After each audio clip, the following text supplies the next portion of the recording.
Today's episode of the Meet and Greet Barbecue podcast is brought to you by AOS Outdoor Kitchens. They are the South's leading outdoor kitchen design and installation specialists.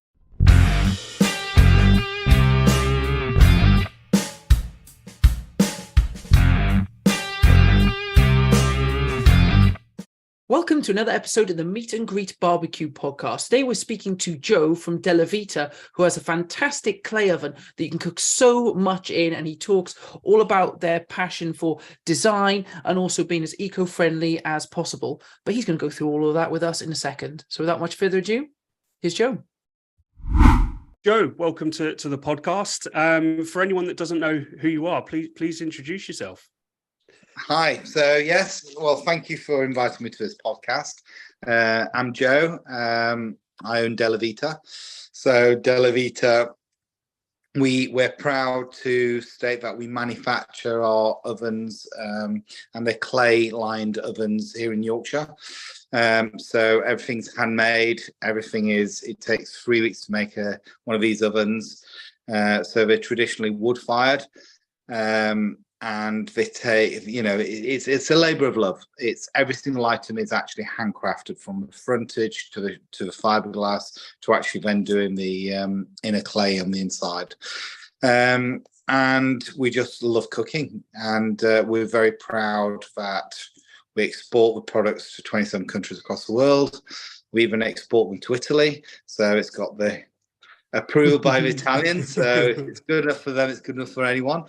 And it's just a real passion of cooking. I'm Italian, living in Yorkshire. Clay ovens don't last in Yorkshire because it's normally too damp. Hence, that's how Delivita was born, by literally recreating a traditional clay oven, but bringing it to modern times. So it's 30 kilos instead of weighing 300 kilos. It's super eco-friendly, so it'll only use like 1.5 kilos of wood to last a cook of 3.5 hours. The fiberglass protects the clay from cracking, and it's an item which will last forever. And it's not just for pizza, but it'll do. You can do up to 40 pizzas an hour from that little thing. But everyone looks at it and goes, "It's a pizza oven."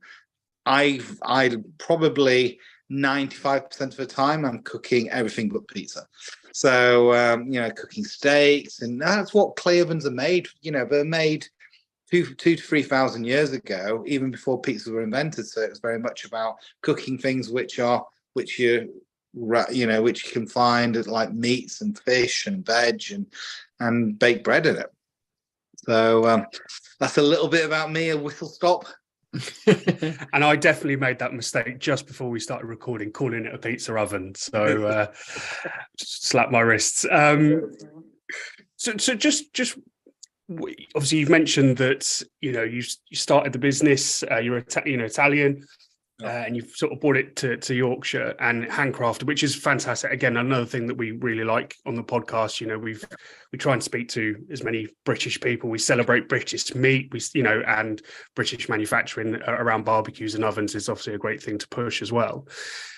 Where did it start? Where did the idea come from? Are you from a kind of manufacturing background then? No. Well, our family's been in food for 3 generations, but my background's always been in sales and just development. But I blame my wife. It was her fault. Always is. It always is. Why not blame them? Especially she's not here; she's outside, so I'm all right. But it was her fault. But yeah, it was. I've always had a love of food, always had a love of cooking, and she bought me a traditional clay wood-fired oven, which weighed 350 kilos. It got craned in from Italy. It took 2 weeks to cure. The passion of everyone is, let's build my own, or let's buy this really big oven. But what you don't realize, it takes 4 hours to get to temperature. It consumes about 20 kilos of wood. So you have to create an occasion to use it. And unfortunately, living in Yorkshire, we used it probably about 4 or 5 times. Following year, went to use it, and the whole thing physically cracked in half. So I spoke to the manufacturer and went, look, this isn't right. And the Italians went, well, it's your own fault. I was like, what do you mean it's my own fault? It's like, well, one, you live in Yorkshire. Two, you need to use it every week. I'm like, you're joking, man. I have to use it every week. It's like, yes, because the humidity goes into the clay, absorbs all the clay. So then as soon as any heat hits it, it cracks because there's moisture in the clay. I was like, okay, so you're telling me I need to buy a forest and I need to take a mortgage out. And anyway, I got really frustrated with the whole thing. I just thought, do you know something out there? Because I'm not very much into pizza, I'm more about that traditional cooking and that flavour of food. I looked on the market, and there's a lot of metal ones, really great ones, but the metal and there's no retention of heat post cooking. And for me, that was really important. Is that slow cooking, cooking lasagnas and baking bread and Yorkshire puddings because we're in Yorkshire. And there was nothing on the market. And everything was super big, or my wife is very finicky about her garden, and they were ugly. So we just started designing it. I was working as VP of sales for a big US company, and traveling like 170 days a year. And in the interim, I kept just trialing different things. And because Yorkshire is a massive manufacturing entity, and there's a massive skill set here. So I went over and said, look, how can we make it lighter? And tried fiberglass, and then tried things. But what's unique about the oven, it doesn't have a chimney.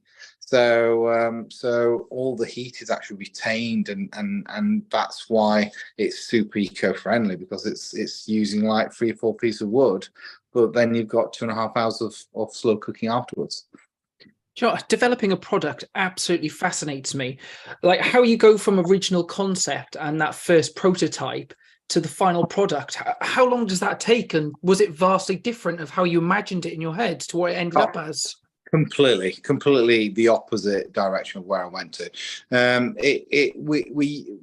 I made about 40 ovens over Wow. 3 or 4. And I was just in my shed cutting away, trying different types of tiles, and the whole thing about the oven is it's opening. People go, well, it's a little bit small. It's like, well, actually, you can fit a full chicken in there, but it's actually really deep. It's like over 500. It's half a meter deep. So it's just about working out the chimney element and not having the chimney, the air intake kept going out and having to keep opening it. And I was there with just drilling holes and cutting away. To be fair, I'd never thought I'd actually sell this oven. This was more something for me and not to sell it. And it was just a labor of love and determination to say, I'm going to try it. Let's see if it works.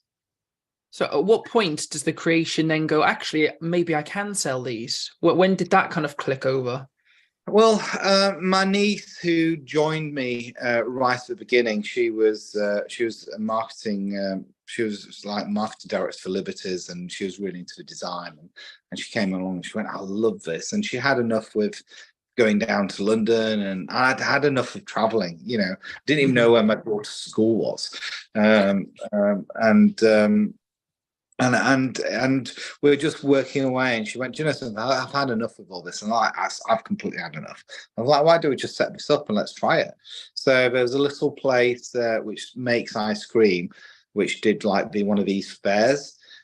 So we turned up with these little ovens and this little barn, and we said, let's try it. And we sold 3 ovens to these people. I'm like, do you know, there could be a business here. So let's try it. And then we found a manufacturer in Leeds who said, look, we'll assemble it for you, because obviously I couldn't assemble it all the time.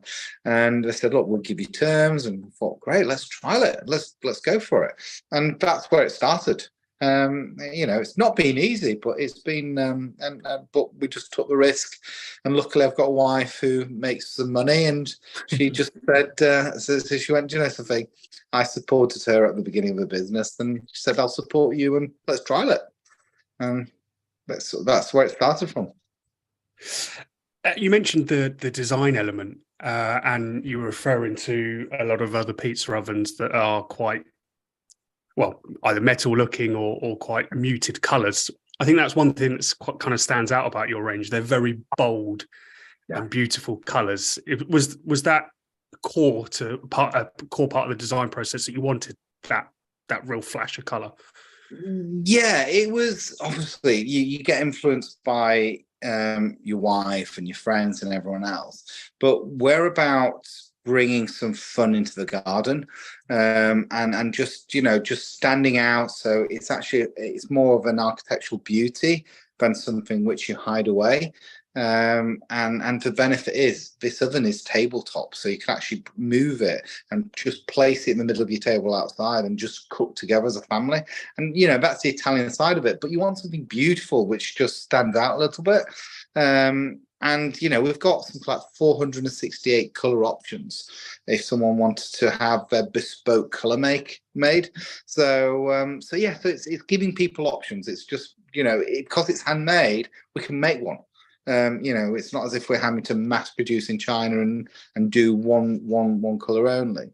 So yes, it was conscious, and it was very much about that styling outside and that beauty outside. One of the big reasons that we're talking to you as well is Joji from AOS Outdoor Kitchen suggested that we speak to you, and he talked about kind of the passion you have, but also like some of the demos and things that you've done, being a clay oven, and you've talked about the fact you can do so much with them. When you're doing those demos, do you kind of introduce people with pizzas and try other things, and do you show them how versatile it is in person? Absolutely. So we've spent a lot of time doing demos. We've got Marco, who's an amazing ambassador, which I don't know if you've met him, but he's always down there. But yeah, we obviously it does make incredible pizza. To give it that real authenticity, we actually import the stone, which is actually a volcanic stone from Vesuvius in Italy. So it has that real heat on the base. So you're reaching like 350, 400 degrees on the base. So the pizza is incredible, absolutely incredible. So yes, you do start off with a pizza and they go, oh, it's incredible. Just wait until we cook you a Chateaubriand, or just wait until we hot smoke your salmon, or just wait till we'll do a nice tandoori chicken. So it is the intro, and it's the starting point. But you always wow people with the pizza as a first starting point. So, what would you say is your favourite thing to cook on your oven? Fish and meat. I love fish in the oven. It just gives such a flavor. We did a beautiful, it was like a 2.5 kilo piece of salmon on Saturday, and we just did that. We hot smoked it in the oven, and it was just incredible, absolutely incredible. So I love cooking fish.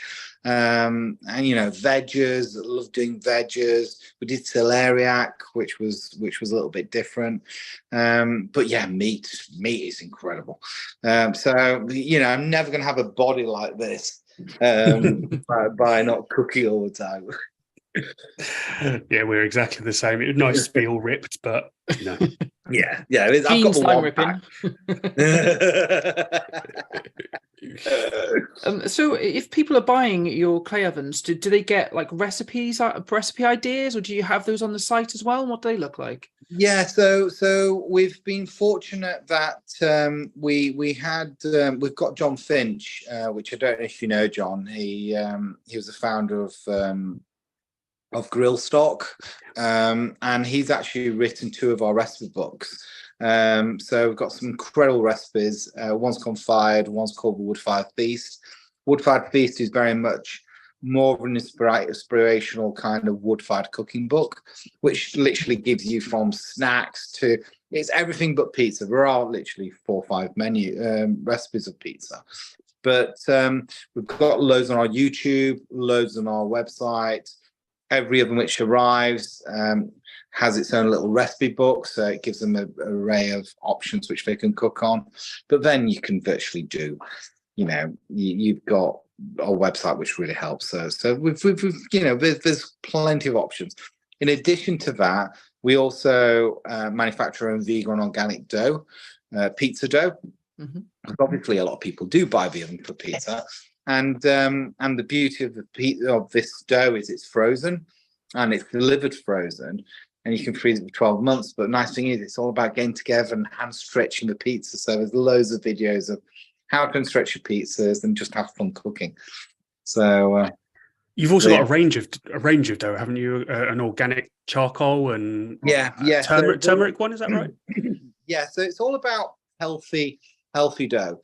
So we in fact, one of my favorite dishes is the Saturday night pizza, which is the leftover curry on the turmeric dough. It's just incredible.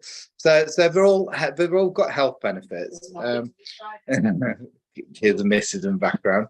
But yeah, we do like sourdough, we do standard organic, we do charcoal activated dough, we do turmeric, we do whole grain, and we also do gluten-free bases. But the whole concept of a dough is it's actually 280 grams, so which is actually equivalent to a 16-inch pizza. So if you've got kids, you split it in half and you make it out 2 8-inch pizzas. But the whole fun of it is getting them to actually stretch it, have fun stretching it, not with a roller, but actually with your hands. And it makes such a big difference. And we have great pizza parties. The deal is, I supply the dough in the oven, everyone supplies the topping and the drink. So it's a win-win every time. And that was one thing I noticed on your site as well, that you can do, you're looking at franchising, but also you can book your parties, hen do's, etc. As well. Yeah, that was very much of a start of a business that we started doing catering, more from a cash flow, just to try and keep the business going. So, we went to one of these, as I say, when we started, we had these ovens, and then I bought a really old rice trailer and turned up with that to sell the ovens. Ended up getting like 4 wedding bookings instead. And it was like, okay, fine, I'll accept that. We did eventually sell the ovens to the people who were getting married, which is fine. But we start off with that, and that's the benefit of this oven, is that it really works very well from a commercial perspective, because it's 30 kilos, 25 minutes to temperature. You've got 2 ovens next to each other. You can do between 60 to 80 pizzas an hour. So you can really get some volume out of it.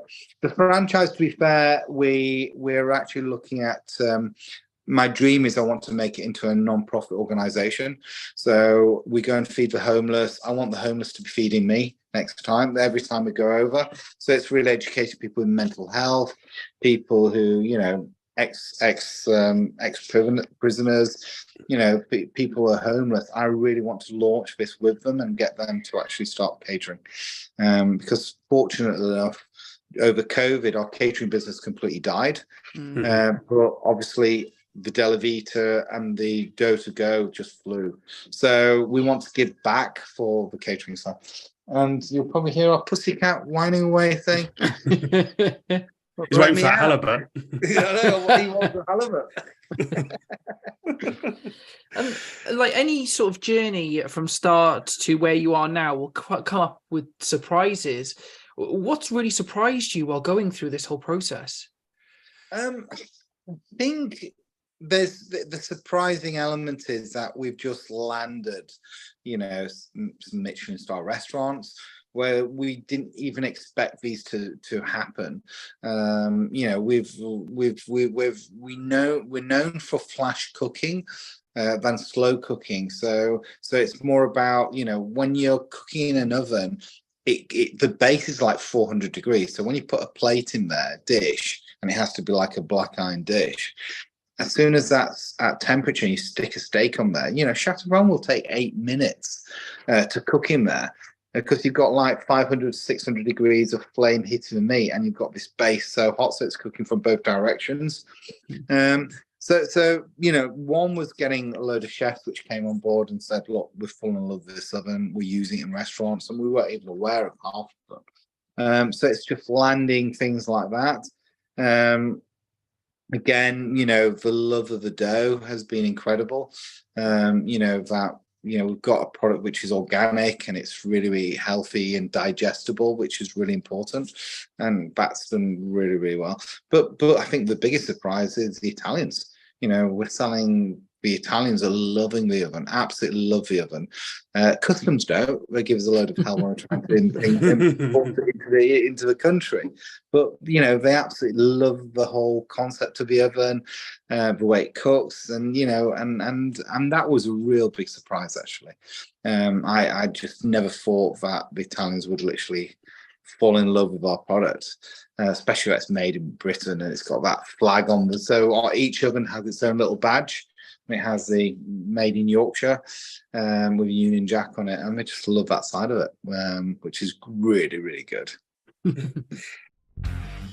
If you've been looking or thinking about an outdoor kitchen, then look no further than AOS Outdoor Kitchens. They are the South's leading outdoor kitchen design and installation specialists. Their extensive showroom is based just outside Bournemouth on the Dorset-Hampshire border, and as well as numerous in-store displays, also features a live outdoor kitchen where they cook every week on Kamado grills, pizza ovens, and all filmed and shown on YouTube. They offer a wealth of knowledge on how to transform your patio into the most incredible outdoor dining area with styles and options to suit every budget, and you can guarantee they will be able to create something perfectly suited to you and your home. They stock and supply everything that you're going to need for outdoor cooking, including barbecues, Kamado ovens, pizza ovens, outdoor fridges, and every accessory that you would need to become the ultimate outdoor chef. So if you want to make yourself the envy of your friends and neighbours, get in touch with them today to arrange a consultation and take the first step in transforming your back garden into the most incredible entertainment space. Visit aoskitchens.co.uk. You mentioned, was it 27 countries you're sold in? Yeah. Right at the beginning. So what's your furthest reach that you've got? We've got Simon, our head of sales, he's heading to Australia tomorrow for a show in Sydney, and then he's going straight from Sydney to Tokyo to another show. Oh. So I'd say it's probably Australia's probably the furthest reach. But, we've got our ovens in the Maldives and Mauritius. They're scattered all around the world, which is amazing. We keep getting shots of people's villas, which are incredible. With our little oven sat in the corner, with this beautiful view of the sea in the past. So it's quite honouring to actually see them in place. I know. Go on. Oh, sorry, Dan. I was just about to say you've obviously got your original oven. And I can see that you've also got a pro version, which slightly different in setup. Is that right? Yeah. So what we found was we were finding that a lot of people going, it's not very big, even though it's not all about size, as my wife keeps telling me. But there's that element where people go, I really want a really big oven. So we thought, do you know something? Let's make one. But let's literally go against all the principles of manufacturing, and let's make something which is incredible, but it's super eco-friendly, super quick, and super light. And we're like, can't be done. It's like, okay, that's a good challenge. Let's do it. So the Pro oven is actually double the size of our oven. So it will do 3 pizzas every minute. But what's incredible is it takes 20 minutes to get to temperature. So it's really quick to temperature, super eco-friendly. So like a 9-kilo bottle will last just over 25 hours of cooking, which is incredible. But it's also wood and gas, so it's dual fuel. So you light it with gas, get it going, put some wood in it. They'll automatically get the wood going. Then you can turn the gas off, just cook on wood and be a traditionalist, or you can just be a traditionalist and just use wood. But it only weighs 130 kilos, so it's pretty light. It's still tabletop, and it's just a beast. We call it, it's a big beast. But again, we've got 3 restaurants already who have literally replaced their Jospers and put the Pros in, just for steaks. Wow. You've mentioned eco-friendly a couple of times. So is that kind of sustainability, that eco-friendliness, quite important in your business as a whole? It's for us, it's everything. We all drive, just come back from Germany to do a show, and we all drive electric cars. So we don't really try to fly. Unfortunately, Simon has to fly to Australia because we don't have a choice. But normally we drive with electric cars, we're all about sustainability. We're all about the products are all they're all the materials recycled. Everything's locally sourced, like the steel, which is all Sheffield steel. We're very much about being super important about consumption of fuel, of how much fuel it uses, the kind of wood we recommend, which is beech or ash, which are fast growing trees. It is imperative. That's right at the top of our agenda all the time. It's about sustainability and fuel efficiency. So with everything being around this oven, and obviously you've been out there a lot and using it, has it changed how you cook and what you cook? Oh, I used to enjoy the barbecue as a traditionalist, but I wasn't very good at it. I'd either overburn the chicken or undercook it. I would literally not be patient enough because I'm not patient as an individual. So I'd just end up putting the coals on, and it'd be too soon, and then the food would taste absolutely horrible. So it has really got me into another level of cooking, and you're blagging it all the time and going, okay, let's try this and let's see what happens, and it works. So yeah, I do. The passion of food has always been there, but not to the extent which it is now. Go on, Noah. I was just about to say, well, one of the things obviously that we like to understand is the fails, the thing, the cooks or things, or even in the design or manufacturing process. We'd be quite interested to hear. Yeah. So, what hasn't quite worked for you, Joe? So, what hasn't worked? Fortunate enough, touch wood. A lot of things which we've thrown against the wall have worked. Franchise hasn't worked. Just unfortunately that as we were launching, COVID turned up, and it didn't work. And the catering side, when you're trying to run a business and you're trying to run a manufacturing business, and you're doing the ovens, and then you're doing the dough, and then you're trying to sort a load of staff out, because we do the official restaurant for Country File of a game fair, which would be cooking like 6,000 pizzas. So it's like getting all the staff together and trying to organise all that. And I think my biggest failure was trying to do too many things at once. And the catering side has just been paused and said, something, let's make that into a charity. So I'd say that was an area where it was a failure, but luckily we caught it in time not to be a major failure. A failure from cooking, I'm sure my wife's got loads of them. No, I'm talking about my failures, not your failures. You're perfect, Dan.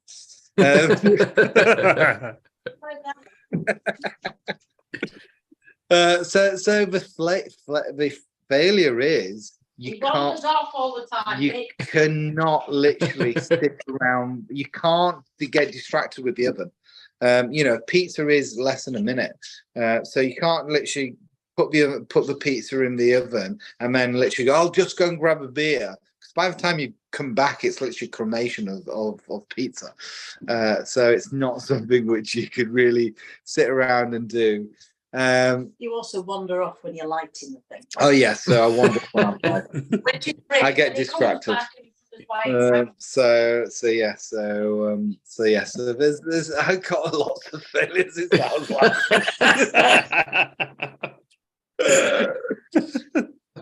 All sounds like you just need to have beer next to it. That's all I'm hearing. That's how we go, right? Alcohol. There's always alcohol in our house. Not far from the oven. No, the beer fridge is very close to the oven, actually. So yeah, let me tell you, alcohol is probably one of the other areas why I'm so thin. So what's next for you for 2023 and Delivita? So we've got something outside. So what we found was, and being a traditionalist, it's really hard to actually say this, but we have developed a gas Delivita oven. And we've done it very much to focus on a lot of the countries we're dealing with don't have wood. And we struggle from that side of it.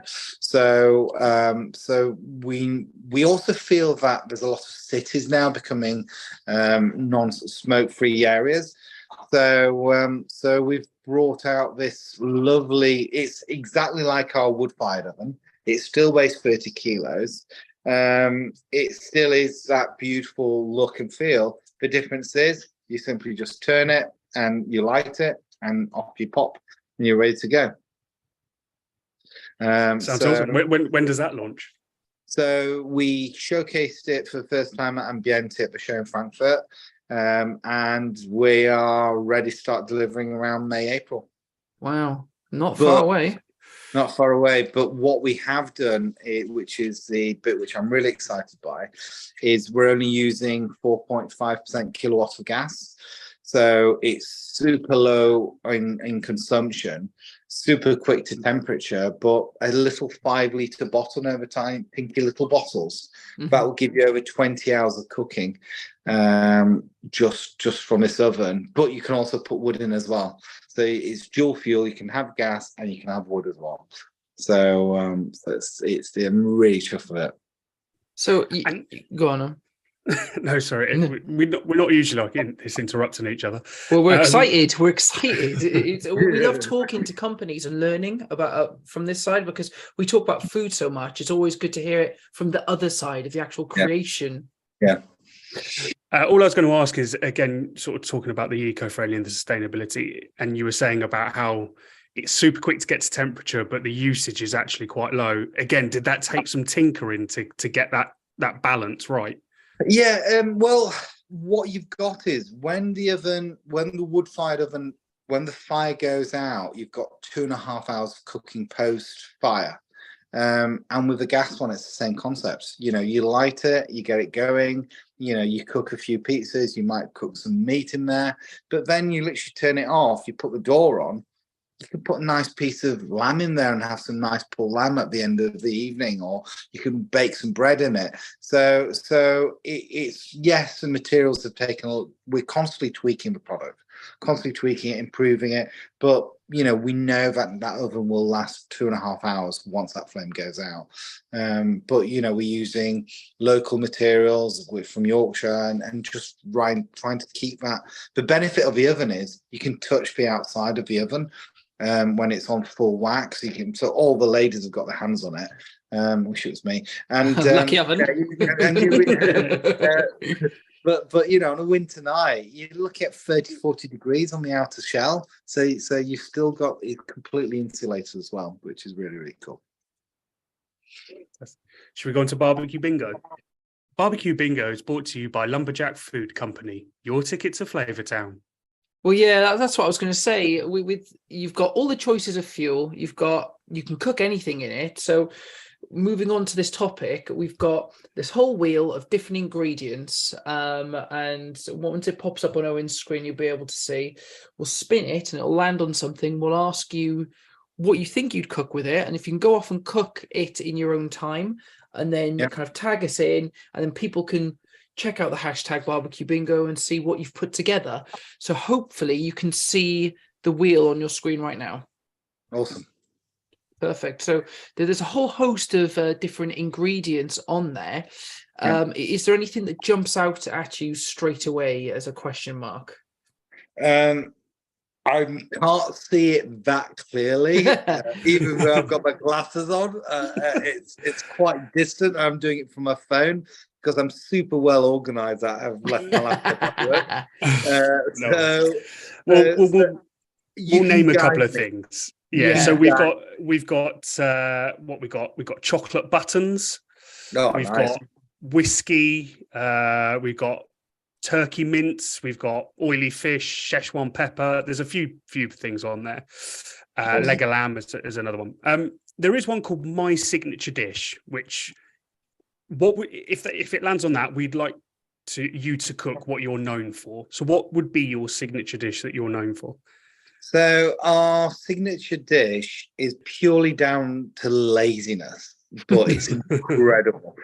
So our signature dish is simply, it is a pizza. You'll be surprised. But when we go and do demos, it's, you know, you're trying to find the right mozzarella, the right sauces. We call it the Delivita pizza. And all it is simply a white pizza with a drop of olive oil, some rosemary, some onions, and some Himalayan salt. And that's it. As simple as you can get it. And I remember, I don't know if you know Jay from Alton's. I remember turning up and I had a pickup truck, and I just threw the oven on the back of the truck, brought it down, started cooking. He's like, "What are you going to cook for me?" I was like, "I'm going to make you this pizza." He went, "Where's the cheese?" I'm like, "Trust me, this will be the best pizza you ever have." And he still goes on about it, and it was the best pizza he's ever had. It's just so simple. It's 100% vegan, but it's so simple. But the great thing is, none of the ingredients go off. So you can just literally just cook away and just go to places without any smelly cheese going off or any sauce tipping into the car. So I'd say that's one of my signature dishes, really. Sounds good to me.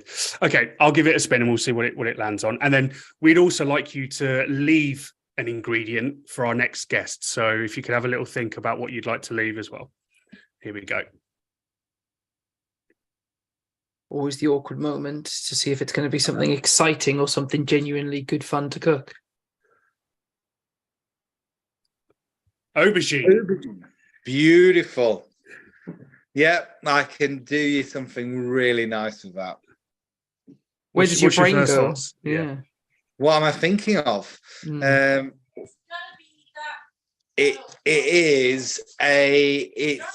Turkish one that we do. With the dippy bits and the pomegranate seeds and the pine nuts. No, I'm not thinking of that.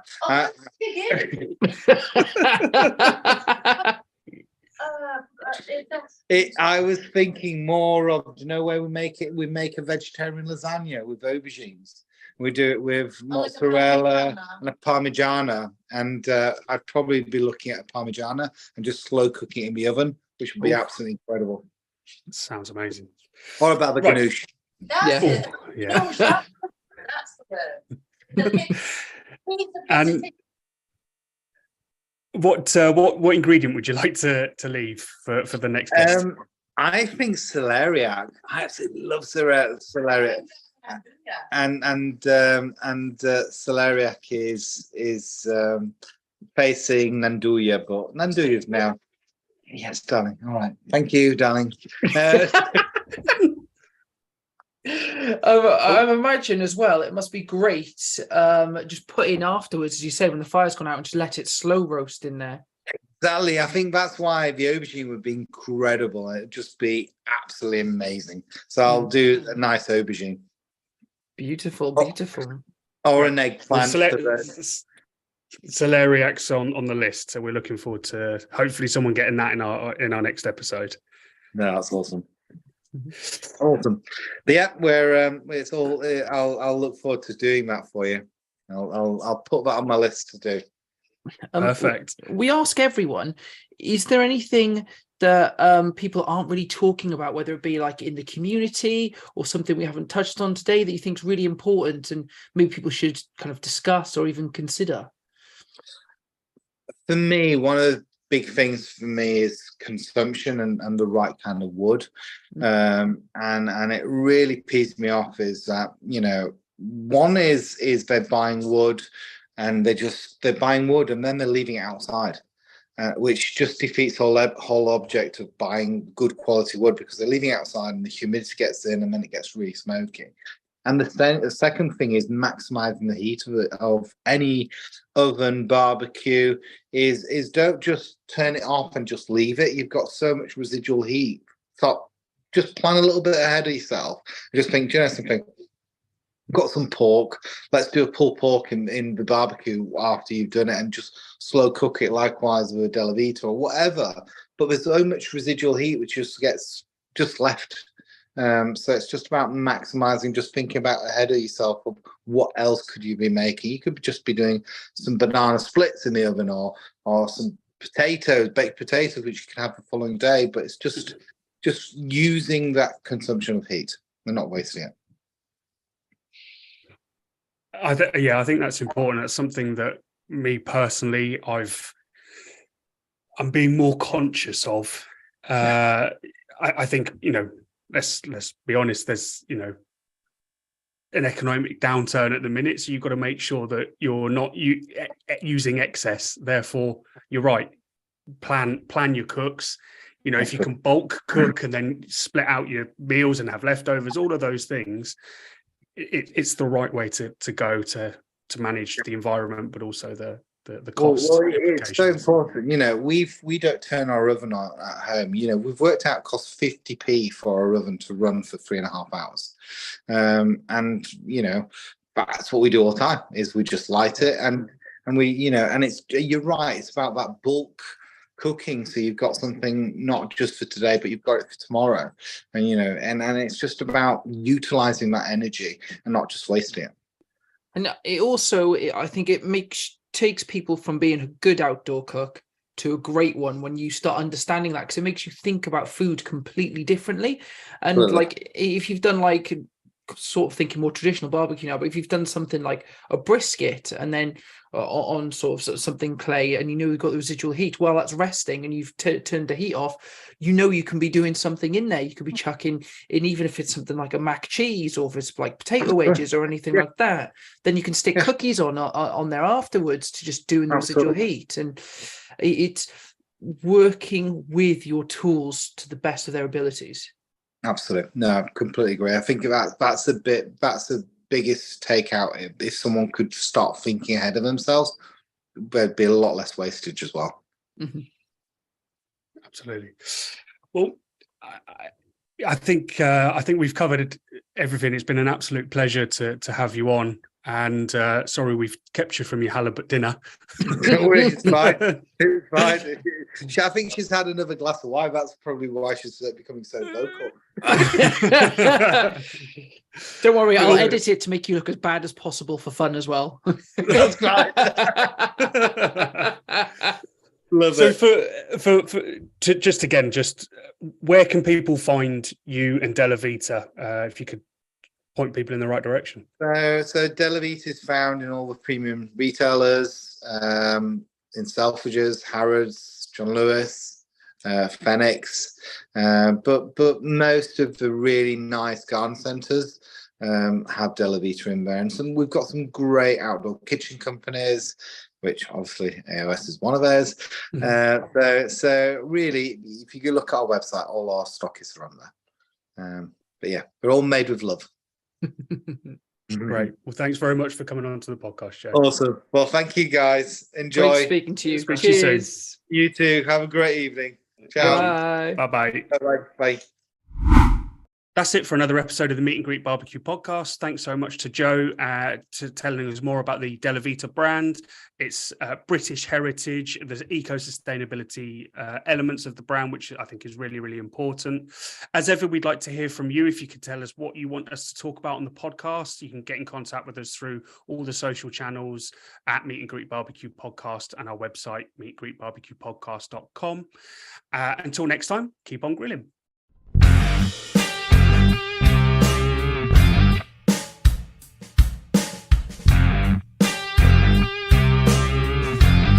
Today's episode is brought to you by AOS Kitchens, the South's leading outdoor kitchen design and installation specialists.